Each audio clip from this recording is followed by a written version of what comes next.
Hey guys, welcome back. तो ये वाले वीडियो में मैं थोड़ा बात करने वाला हूँ ये जो लाइटिंग का जो कंपनीज है, ठीक है।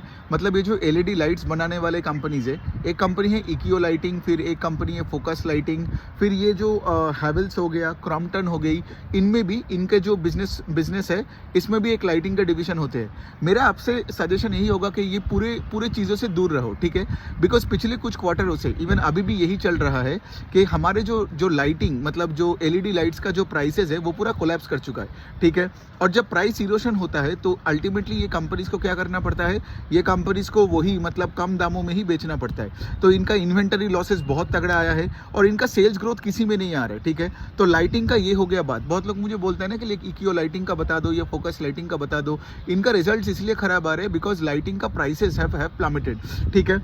जैसे अगर मैं आपको नंबर बताऊं, फोकस लाइटिंग का सेल्स फेल 21%, ठीक है। इकियो लाइटिंग का सेल्स ओनली 6% से अप है। और अगर आप देखोगे ये हैवेल्स एंड क्रॉम्पटन का भी, उन्होंने भी ये प्राइस इरोशन का बात किया और मतलब उनका भी जो लाइटिंग का डिवीजन है उसमें कोई ग्रोथ नहीं है दोनों कंपनी का। आई थिंक क्रॉम्पटन का आई थिंक कुछ 2-4% का ग्रोथ है और हैवेल्स का तो कोई ग्रोथ है ही नहीं। So the point I am actually trying to say इसके लिए, ये जो भी कंपनीज आज हो जो ये एलईडी लाइट्स वगैरह बना रहे हैं, उनका बहुत ही बुरा हालत है, ठीक है।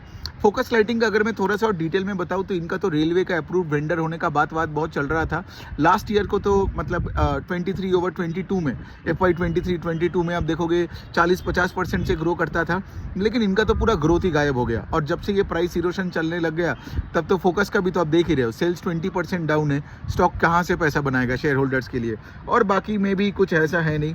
इकियो लाइटिंग मतलब उनका IPO जब से आया है, IPO का पैसा लेके बहुत केपेक्स वगैरह कर रहे हैं, लेकिन इकियो लाइटिंग बाय द वे ये फिलिप्स का मेन सप्लायर है। फिलिप्स लाइट, इकियो लाइटिंग एक ODM है, मतलब ओरिजिनल डिज़ाइन मैन्युफैक्चरर है, मतलब दूसरों के लिए बनाता है लाइट्स, अपना खुद का कोई ब्रांड नहीं है। फोकस का फिर भी खुद का ब्रांड है, but again having said that मतलब यहाँ पे कुछ नहीं है। मतलब अगर आप ODM हो या अगर आप से फॉर एग्जांपल अपने ब्रांड में हो, मतलब अपने ब्रांड से लाइट बेच रहे हो, लेकिन the point I am trying to say इसके लाइक यहाँ पे मतलब कोई ग्रोथ नहीं है, कुछ नहीं है। और ये प्राइस इरोशन तो बहुत क्वार्टरों से चल रहा है और यहाँ पे कुछ दिख नहीं रहा है। सो अगर आपके कोई पोर्टफोलियो में कोई कंपनीज हो जो एलईडी लाइट्स बनाता है, आप देखोगे वो स्टॉक चलता नहीं है। और यहाँ तो मैंने आपको 1 2 3 4 नाम बता दिया।